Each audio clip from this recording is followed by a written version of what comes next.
Hi guys, welcome to my channel Let's Talk Africa. Hope that you are doing great. Hope that you are doing wonderful. Before we continue, I just want us to watch these few clips and we are going to come and comment on them.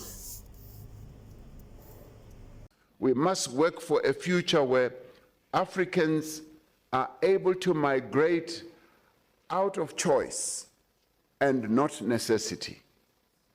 And we call on this Pan-African Parliament to take up the mantle of leadership, to be at the forefront of finding sustainable solutions to this issue.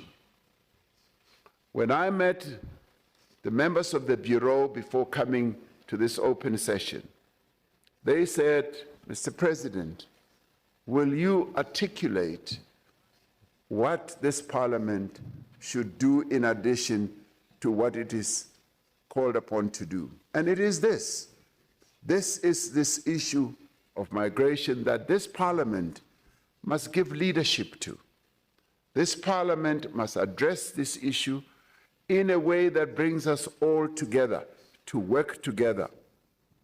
The measure of Africa's development will not only be the ease with which Africans can move across borders. It will also be the extent to which every African country offers all its citizens sufficient opportunity, dignity, and hope. As the honorable members of this Parliament, as the collective leadership of this continent, we have a responsibility to build a better Africa. It cannot and should not be the responsibility of the heads of state or certain countries only. It must be a collective responsibility, and all of us who are seated here are leaders, and that is why we were elected and chosen to come and represent our peoples of Africa.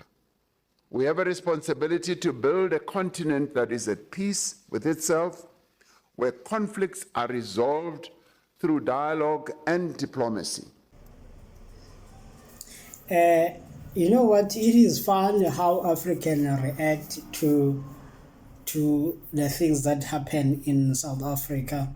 Meanwhile, there are serious things that are happening in Africa, and like the issue of Libya, and the issue of Congo. I've never seen like Africans trying to stand up on that. And one of the things that I am African and I embrace the African unity, but I know the level of hypocrisy that other African countries are doing when it comes to South Africa.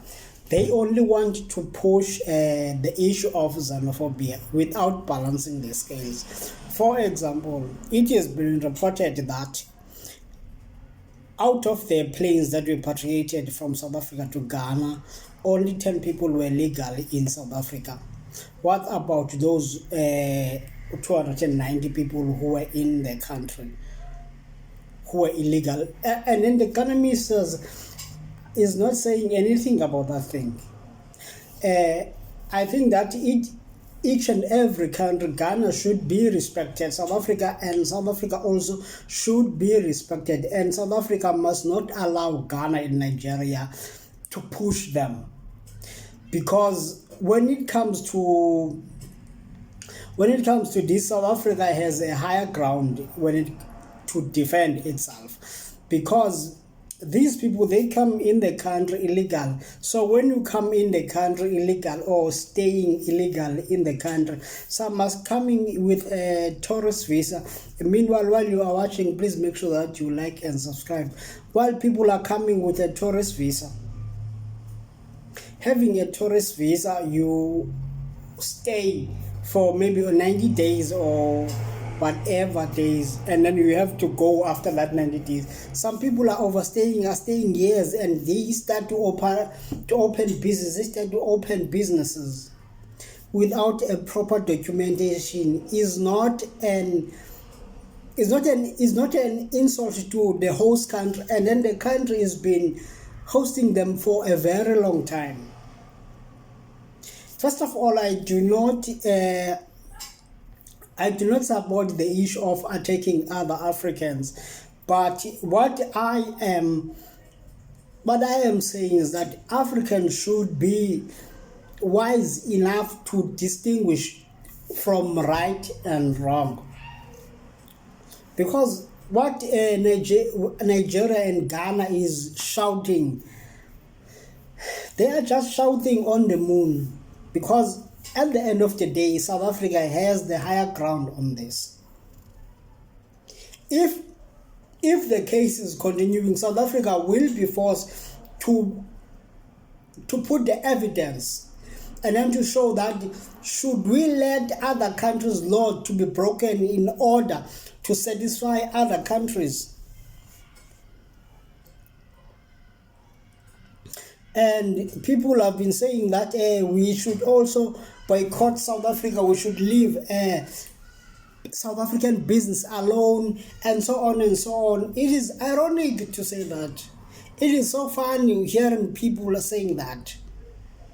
Meanwhile, their countries, they cannot sustain those businesses. They cannot invest in other countries. That means in order for that business to operate, it needs South African capital in the first place to start.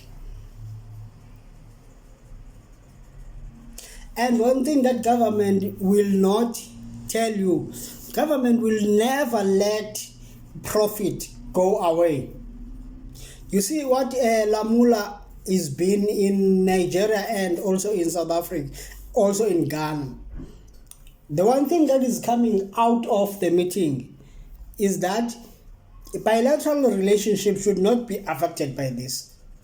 Because Ghanaian government understand that there is a profit. South African government is making a profit and is paying taxes with their businesses. If they terminate their bilateral businesses, it's going to be very long for other companies maybe to come and save the day, because South Africa has a deeper network with Ghana and Nigeria. The South African companies have a deeper identity with those countries. So it is not easy to get rid of South Africa without you experiencing the consequences. For example, how many people that are employed by MTN, that are employed by Anglo-Ashanti, Anglo-American, all those South African mines, and that are in Ghana and in South Africa, and in Nigeria, how many people that are employed by those companies? You find out that there are dozen people who are employed, who are sustaining their families. And one of the things that these companies, you find out South Africa is owning only 50%, and other percentages are scattered around the world. For example, MTN Ghana, only South Africa is owning 50% of that company. Other from UK and United States, you see. So it will not be easy to say that we're going to take this. You have to face many faces. And a government is smart enough to know that we are not going to do that.